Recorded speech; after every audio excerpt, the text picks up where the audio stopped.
This is Career Lab Wednesday, and I am your host, George Miller. I'm here almost every week.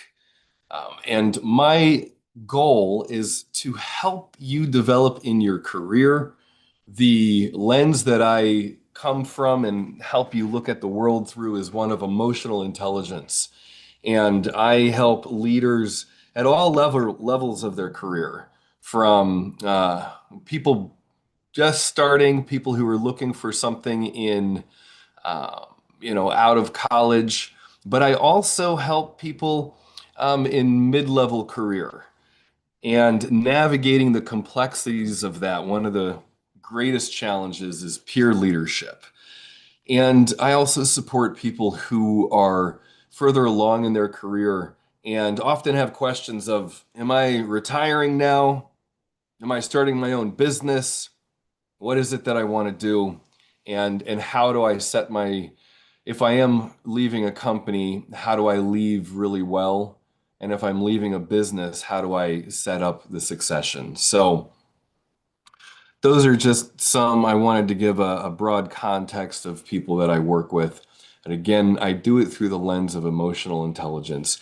And I think that there's been quite a zeitgeist of the importance of emotional intelligence and the impact that that has for leaders.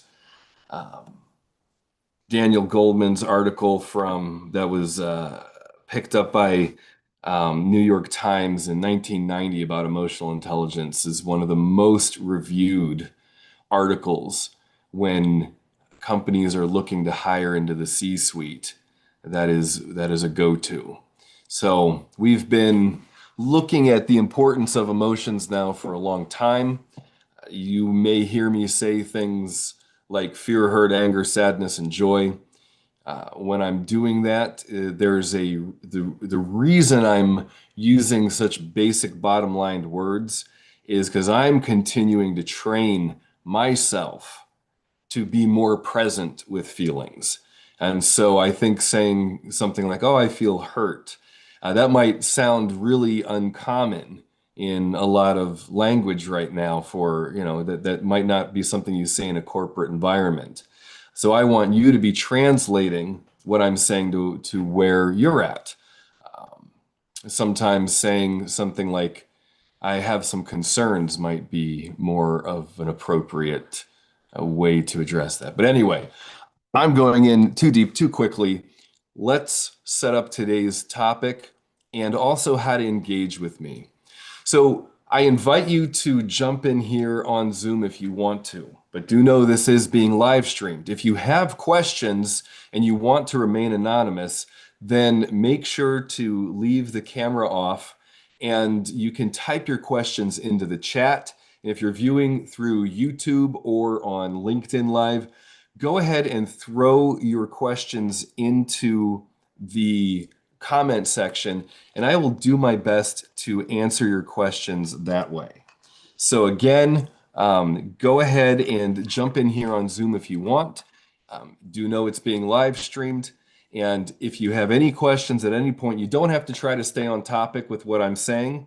Anything that's on your heart, anything, any question you have career related, I welcome that at any moment. I like the spontaneity and I like fielding questions and seeing how I'll tie that together with the topic and emotional intelligence. And I probably will. So again, feel free to ask any question at any time.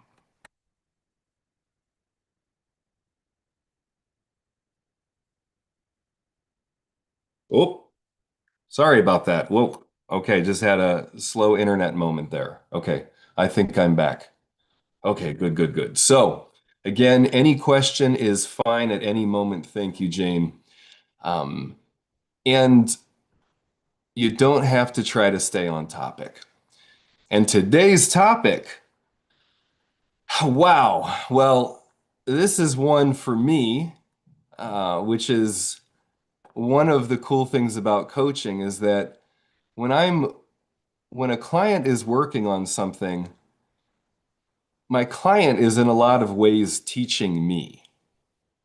Whatever they are working on, my primary thing I'm doing is relating and allowing myself to be with the discomfort of whatever topic they have. And I have a lot of clients right now that have discomfort with what's going on in our country and what's going on in the world overall.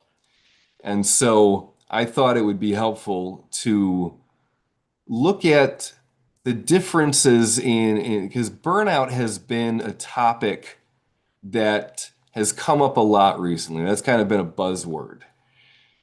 And I never really liked that concept. I mean, I think it can happen. I think that, you can get burned out. One of the books that I have referenced a lot is one called Resonant Leadership. And in that, they talk about why leaders burn out. And it's not for the reasons you think.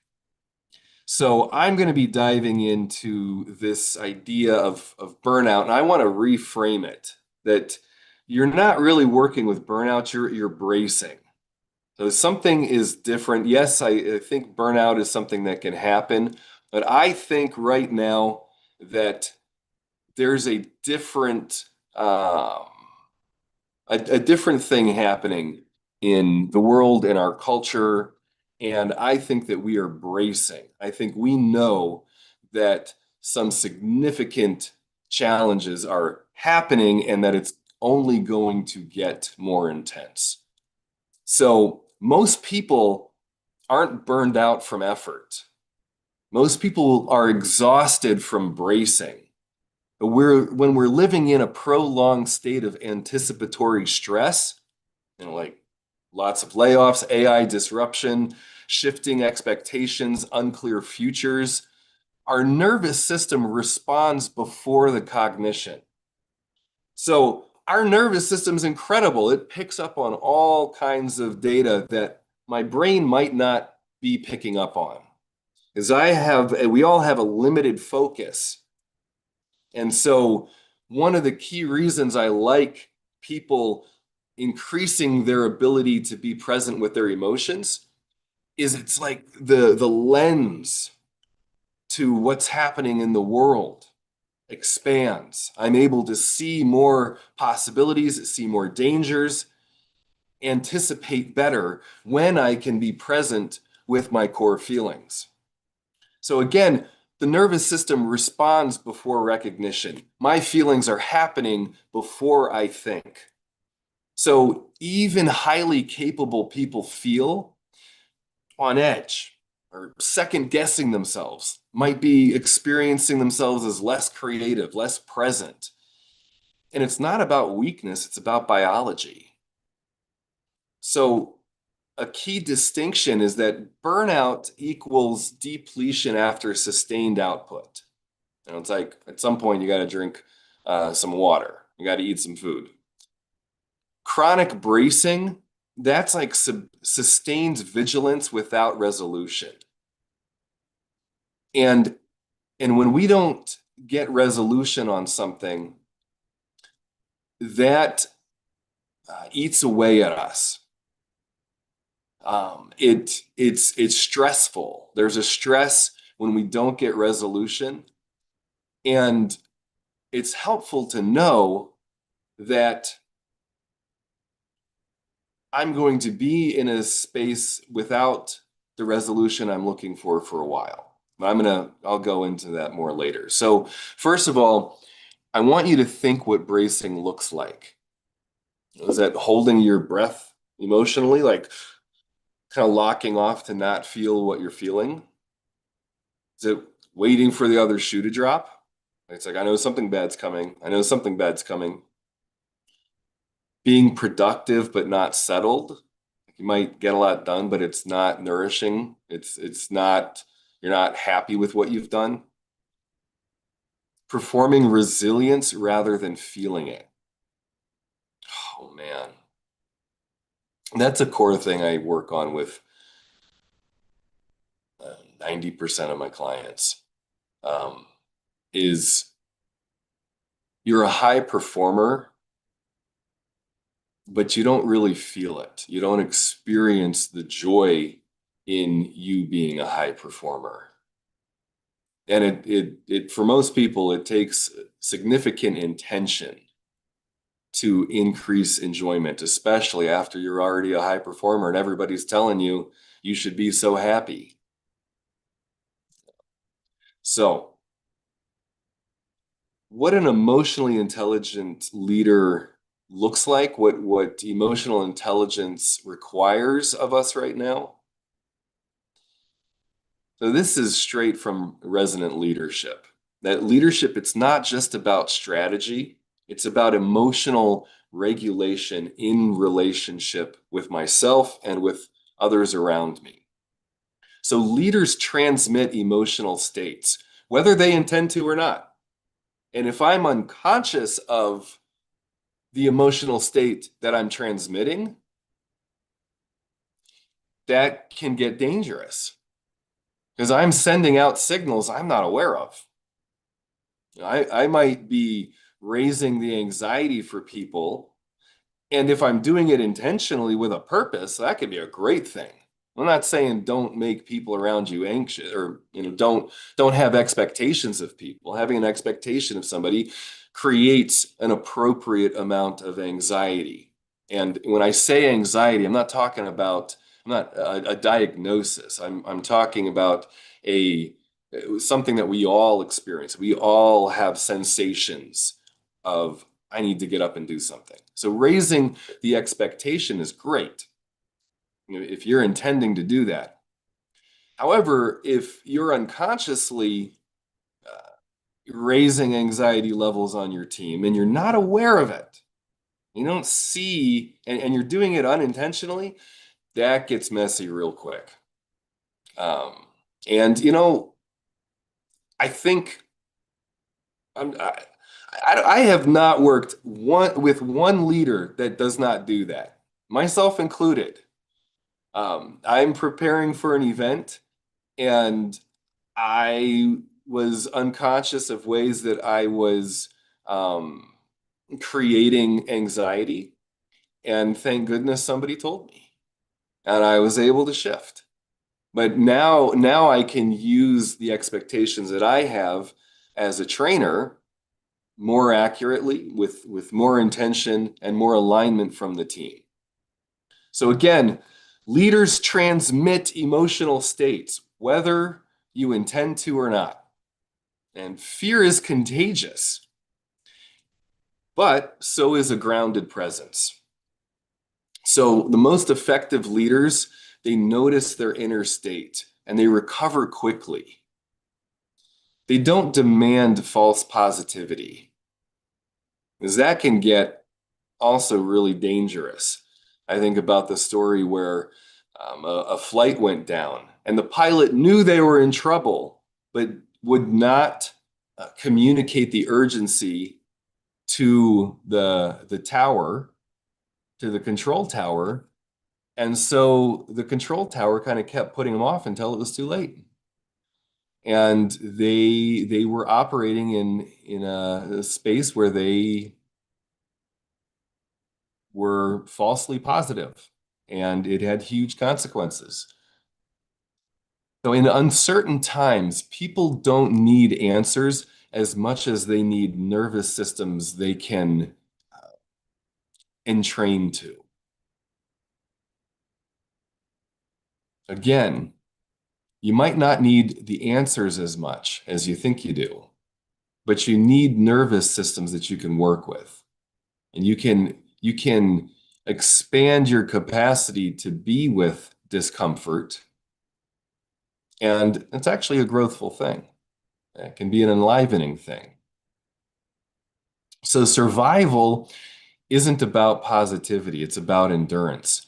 Another way of saying that is, success. Success is not about positivity. It's about endurance. Now, positivity is a critical element in there. Absolutely. I'm not throwing that out, but it's within the ability to endure. So I think about the book Unbroken. It's a World War II story about a POW who is in a Japanese camp, and what he said was that POWs, they didn't die from starvation alone.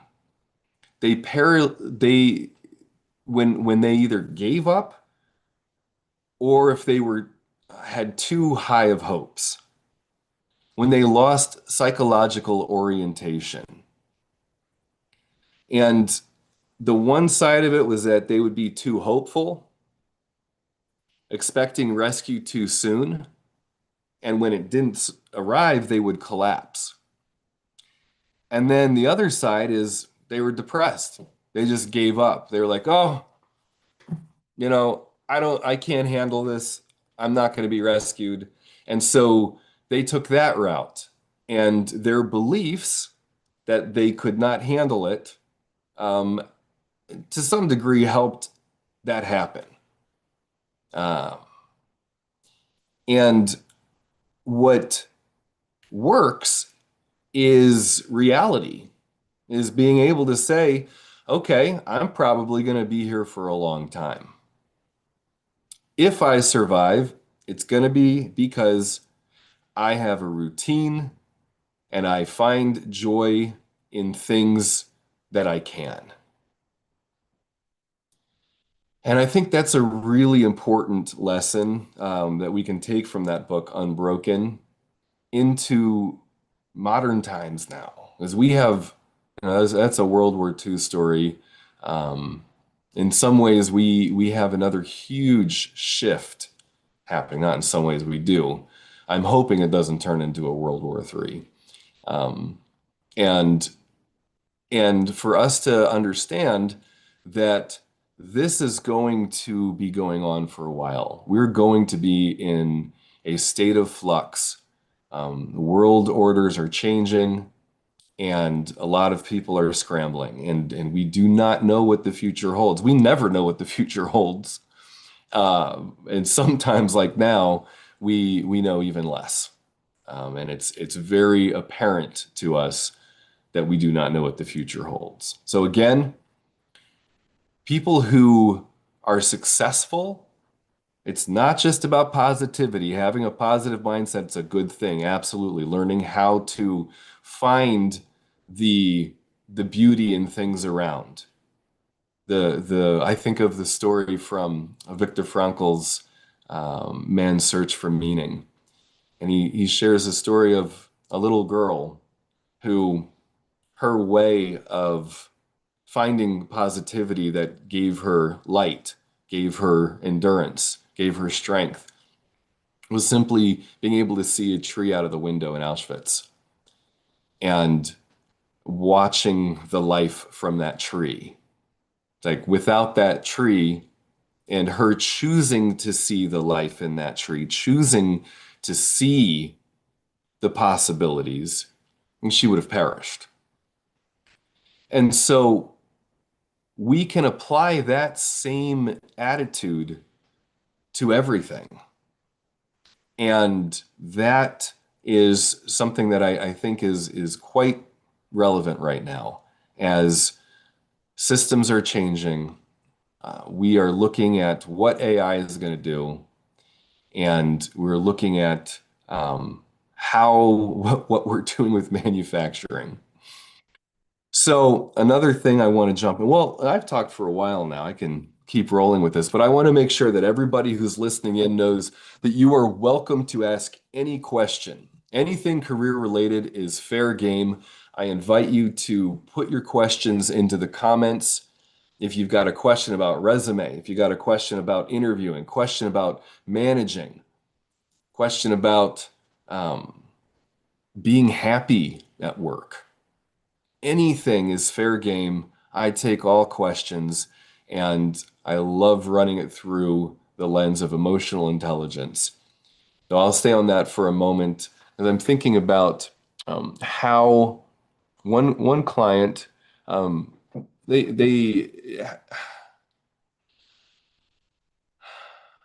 they things are changing in their industry, and an employee who has been with them for several years and is really good, but also stuck in their ways. is not really owning that they need to do something differently because of um, changes in the market. And my client does not want to fire them. It'll be, firing somebody is a pain in the butt. It's like you always want people on your team to be successful. And so they were working on how do I have an effective conversation with this person. And so they're flying down to a different part of the country, and they're trying to be too positive in how they communicate this. Kind of, this false positivity, like, we think you can do it. We're in your corner. We've got your back. We want you to be able to succeed. And the feedback that I gave them and that they came to was, oh my goodness, I need to make this more personal. I need to say, look, I really want you to succeed. Because when they were using the we language, it would bring up too much fear. It would bring up too much anxiety. And as soon as somebody gets that kind of unconscious triggering, because again, remember, our nervous systems respond before our thoughts do.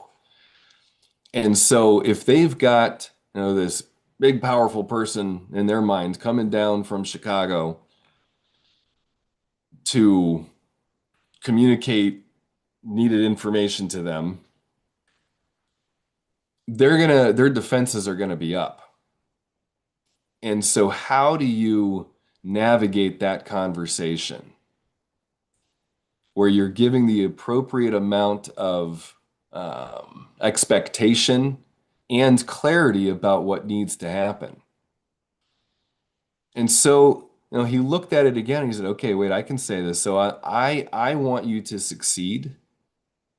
I understand that things are different now.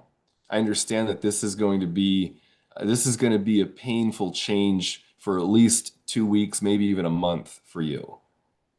And I get it. And this is the expectation. I will respond to you for the next month. Like, you've got direct access to me. That's how much I'm in your corner, because you are going to be successful with this. So, staying with that, do you notice the difference in the communication where I was actually more effective than we? It it helped the person understand that they're mutual. They have there may be a hierarchy in the organization, but in that moment they're mutual. They're a team. There's not, messages raining down from on high that are basically saying you're screwed. Because that can be such a way. A lot of people can hear communications that way. And so in this context of lots of things changing in the world, now my client is picking up on all of these changes as well. So their nervous system is changing now too. They're more on edge than they were before. And they're choosing, instead of complaining about it, which doesn't really do anything. I mean, sometimes you got to blow off some steam, fine. But it's not a complaining and blaming does not create any nourishment. That's a very fast way to burn out. So my client is choosing to look at all of the changes, even if they don't like them, as a learning and growing opportunity, as a way to increase their leadership skills and to become more of the person that they want to become. Say, okay, this is a challenge. I'm willing to take it on. So I hope that's a helpful story for you that underlines some of the concepts that we're talking about. So again, I want to say to everybody who's viewing in, feel free to ask any questions. Anything career related is fair game. I so enjoy taking questions that I was not anticipating. And if you give me a question and I start answering and it's not going in the direction that you want, just let me know. Let me know how to stay on track with you. So again, you can throw your questions into the comment section. If you're here on Zoom and you want to remain anonymous, you can come off mute, or you can throw your questions into the chat and I will do my best to answer those questions. And again, anything career related. You don't have to try to stay on this topic of burnout versus bracing for the unknown. So when I was looking at today's topic, another book that came up in my mind, I love this book, The Survivor's Club. So realistic optimism, that's the sweet spot. Not blind hope, because as soon as it doesn't go the way that you were blindly hoping it would, then despair kicks in. But this realistic optimism is the goal. So ability to focus on what's immediately controllable and a strong internal dialogue. Meaning making without denial. This maps directly to modern professional life. Is with AI disruption and job changes, career uncertainty. It might be a different battlefield, but it's the same nervous system.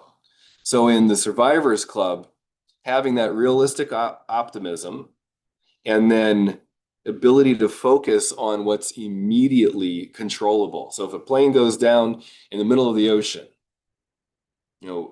really being able to focus on, okay, get myself safely to the exit. Make sure, shoes are on because I don't know what's going to be outside, and get out, help other people get out, and just focus on that. Focus on what I can do right now. And that is something that is so important in your career, in whatever job you have. I watch myself catastrophize things a lot. A lot of the internal work that I do is not to jump ship unnecessarily. Because I got a lot of energy, I got a lot of ideas, and a tendency that I would have would be to take on something that I just don't even need to. I've made this mistake several times. With my coaching practice, I tried to create an app way too early. Because I got scared about something. I said, okay, here's this opportunity. Okay, this is going to make it happen. That is so often a recipe, if not for disaster, for a setback. And so looking at what I can immediately actually control and doing that successfully. Another regret that I have is when an organization I was working with was closing down. I did a lot of things really well that I'm proud of there, but there's ways I could have taken on a program and put a lot of effort into something, not knowing that it was going to succeed, but it would have been helpful for me to do that for my own business. And instead, I kind of chased some other things, some other opportunities that when I really looked at them, they didn't pan out. However, I still give myself credit for chasing some opportunities and looking at things. But I'm giving some examples because I want you to look at this for your career, for where you're at right now. If you're in a company that you are anticipating is having layoffs coming, of course, you're going to be looking for other opportunities. Absolutely. And I think it would be good for you to also look at what you can do to really serve the people where you're at right now. What Because you do that and you build credibility, you build character, and that stays with you. That's something that you do have control over.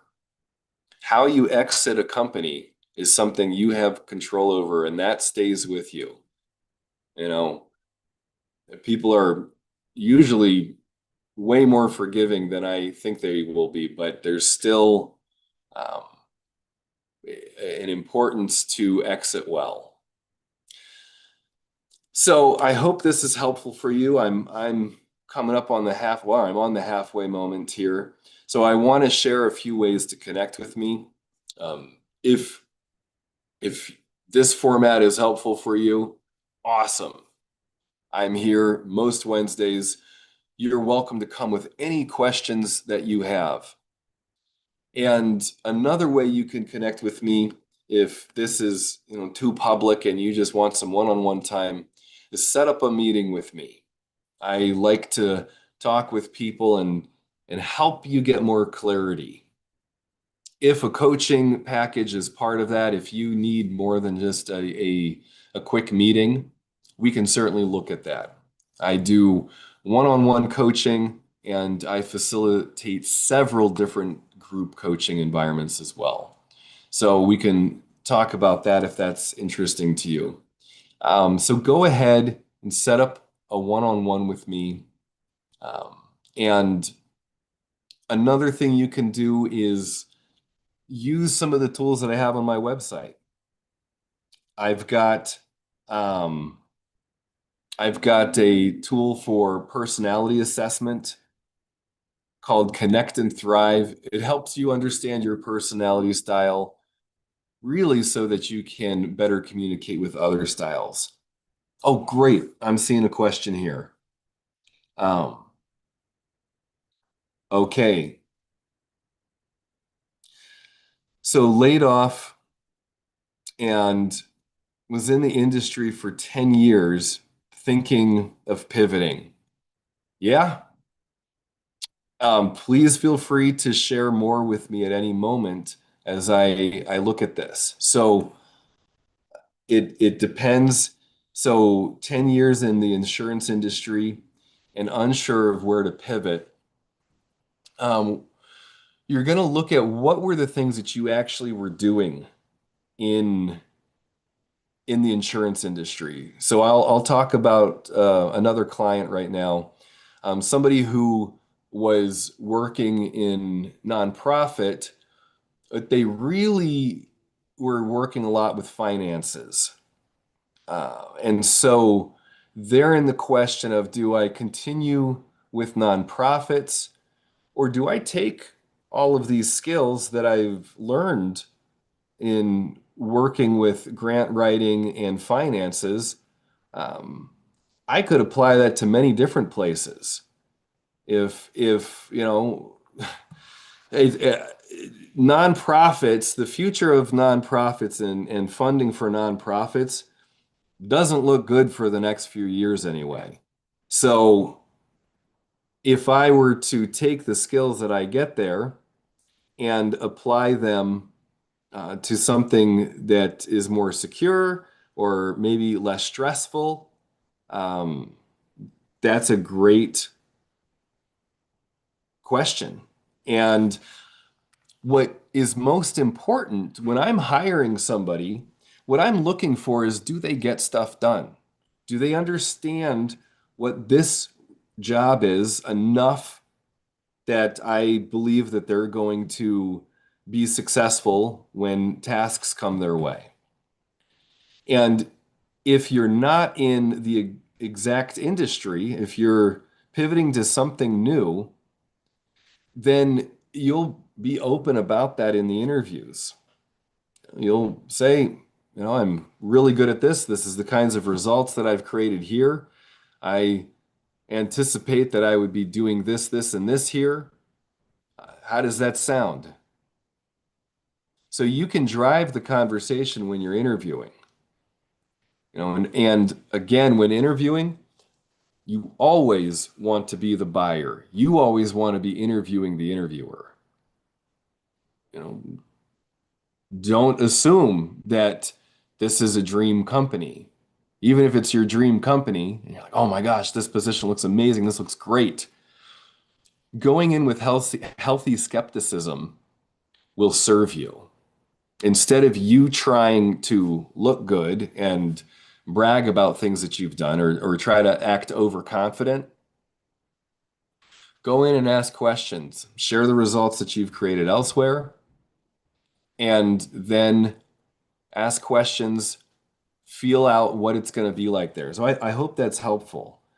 Let me know in the chat if, yeah. And so another thing to do if you're looking at pivoting is talk to your network, talk to people. If you've been in at the same company for 10 years or in the same industry, you've developed a lot of relationships there.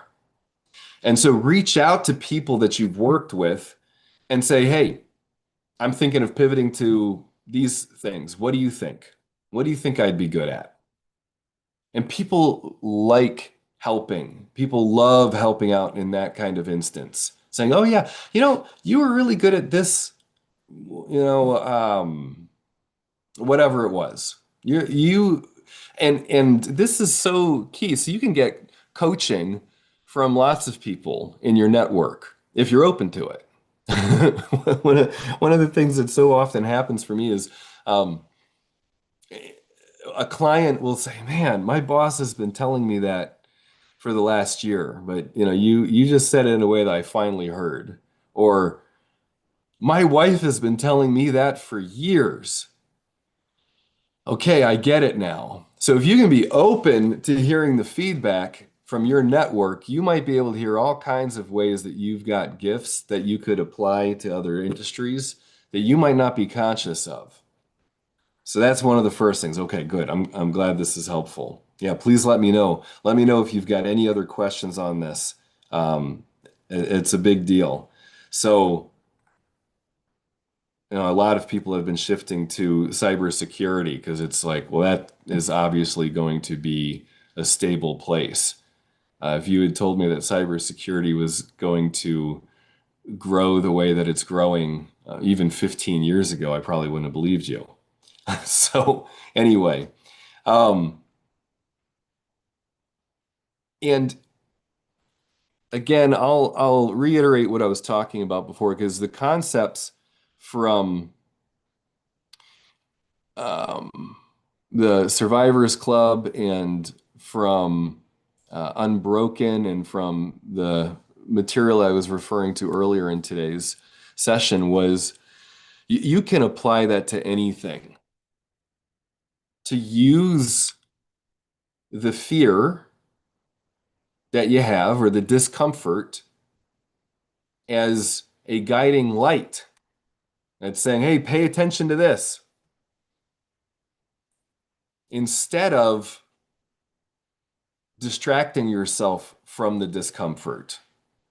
Instead of thinking that there's something wrong with you for the discomfort. That's a big one. Oh man, I'm glad I said that. I had several clients who their big takeaway from the session was, man, I'm stressed. Things are challenging. And I was kind of unconsciously blaming myself for it, even though I'm doing great. I'm a great leader. But I was overly critical of myself, and that perfectionism was not serving me and was not serving my team. And so understanding that our nervous system is picking up the stress signals, and it should be. There's nothing wrong with it. That means I am functioning well. My system is in good working order. Sometimes people need to become more alert to their fears. They need to get more in touch with some of the discomfort so that they can be a more effective communicator. The other story I think about with that was Rollo May, He was doing a lot of speaking at universities, and he hated that he got so anxious doing it. He was like, God, I feel so afraid before them. I should really, lots of people like me. I really shouldn't be feeling this anymore. So he trained himself to not feel afraid before speaking in front of a group of people, only to learn that he was way less effective. Now, he did not do as good of a job when he was out of touch with his fear. So he said, oh, great.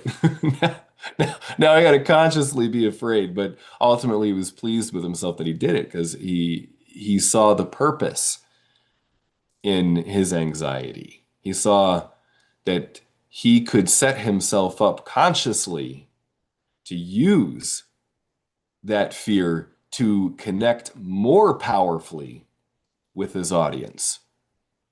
So that's what I want from everybody. And so if you're, yeah, okay, I'm getting a comment here about, yeah, moving from the insurance industry, looking into risk management. Now, I'd be curious to learn more about, what skills you have that align with risk management. And so that sounds like a meaningful pivot. And, feel free to set up a one-to-one with me if you'd like. And so that can be a way to go about looking at pivoting is what's going to bring me joy? What am I good at? What gifts do I have that I'm going to develop?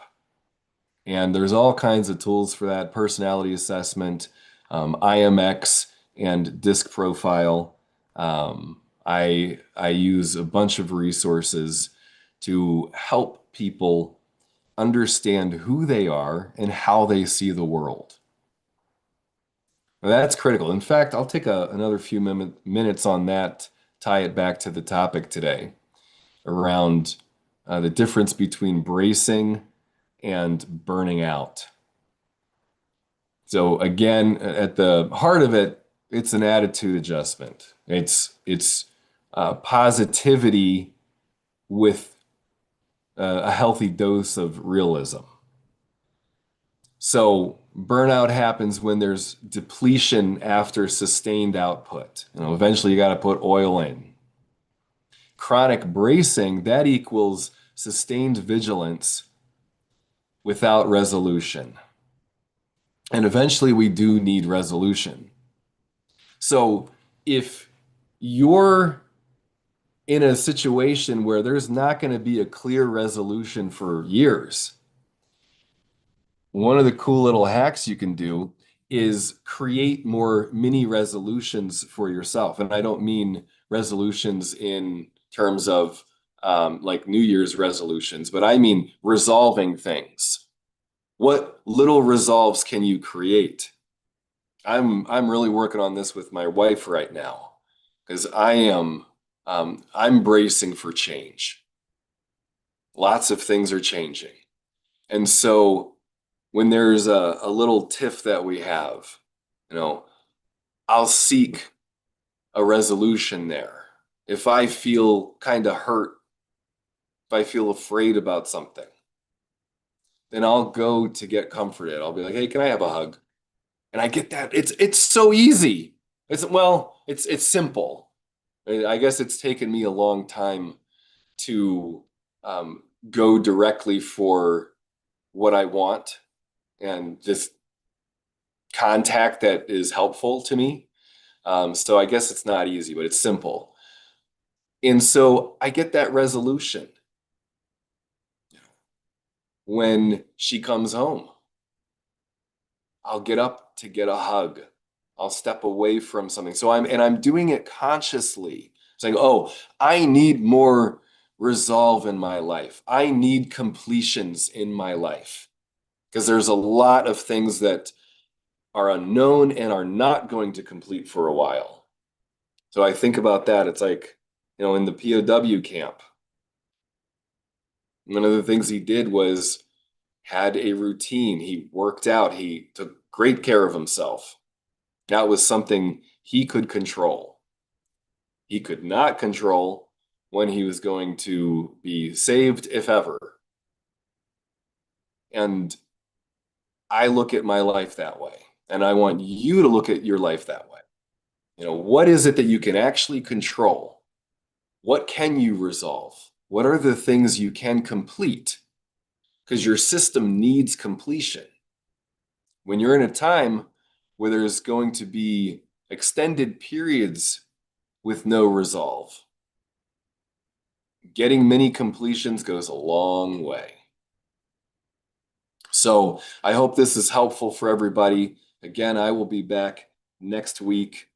I'm here almost every Wednesday for Career Lab Wednesday, noon Central Time. And come with questions.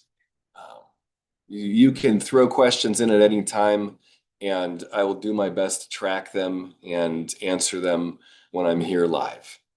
All right, everybody. Well, blessings. Remember, be good to yourself. Go for the completions you can get.